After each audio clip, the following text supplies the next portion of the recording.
IPL 2025 mega వేలంలో sun Risers Hyderabad కత్తి లాంటి ఆటగాళ్లను కొనుగోలు చేసింది.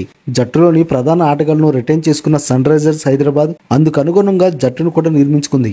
జట్టుకు కావలసిన ఆటగాళ్లపై మాత్రమే ఫోకస్ పెట్టిన Sunrisers Hyderabad owner Kavya Maran చాలా తెలివిగా వ్యవహరించింది. తొలి రోజు వేలంలో దూకుడు కనబరిచిన కావ్య పాప కావలసిన ఆటగాళ్ల కోసం తగ్గేదేలే అన్నట్టుగా బిడ్ చేసింది. ప్యాట్ కమిన్స్ కు తోడుగా టీమిండియా స్టార్ పేసర్ మహమ్మద్ షమీని కూడా 10 కోట్లకు కొనుగోలు చేసిన కావ్య పాప పేస్ ఆల్రౌండర్ హర్షల్ పటేల్ ను 8 కోట్లకు దక్కించుకుంది. బ్యాటింగ్ కు అనుకూలంగా ఉంటే హైదరాబాద్ పిచ్ పై హర్షల్ పటేల్ బౌలింగ్ పనికొస్తుందని అతన్ని కొనుగోలు చేసింది. అంతేకాకుండా లోయర్ ఆర్డర్ లో బ్యాటింగ్ చేయాలని భావించింది. తమ హోమ్ గ్రౌండ్ అయిన ఉప్పల మైదానానికి తగ్గట్టుగానే సన్ రైజర్స్ హైదరాబాద్ ఆటగాళ్లను ఎంపిక చేసింది. వెటరన్ స్పిన్నర్లు రాహుల్ చాహర్, ఆడమ్ జంపాల్ ను కొనుగోలు చేసింది.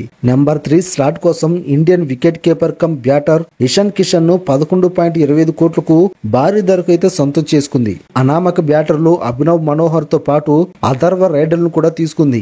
దీంతో సన్ రైజర్స్ హైదరాబాద్ పటిష్టంగా కనిపిస్తుంది. ఇక సన్ రైజర్స్ హైదరాబాద్ వేలంలో కొనుగోలు చేసిన ఆటగాళ్ల లిస్ట్ ఈ విధంగా ఉంది. మహమ్మద్ షమి 10 కోట్లకి, హర్షల్ పటేల్ ని 8 కోట్లకి, ఇషాన్ కిషన్ ని 11.25 కోట్లకి, అభినవ్ మనోహర్ ని 3.20 కోట్లకి, రాహుల్ చాహర్ ని 3.20 కోట్లకి, ఆడమ్ జంపాని 2.40 కోట్లకి, సిమర్జీత్ సింగ్ ని 1.50 కోట్లకి, అథర్వ రైడ్ ని 30 లక్షలకి, జీషాన్ అన్సారీని 40 లక్షలకి, జయదేవ్ ఉన్నద్గట్ ని 1 కోటి రూపాయలకి, కమింద్ మెండిస్ ని 75 లక్షలకి, అనికేత్ వర్మని 30 లక్షలకి, బ్రిడన్ కార్స్ ని 1 కోటి రూపాయలకి, ఇషాన్ మలింగాని 1.20 కోట్లకి, సచిన్ బేబీని 30 లక్షలకి కొనుగోలు చేసింది.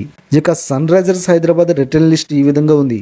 హెన్రిచ్ క్లాసెన్ ని 23 కోట్లకి, ప్యాట్ కమిన్స్ ని 18 కోట్లకి, ట్రావిస్ హెడ్ ని 14 కోట్లకి, అభిషేక్ శర్మని 14 కోట్లకి, నితీష్ కుమార్ రెడ్డిని 6 కోట్లకు రిటైన్ చేసుకుంది.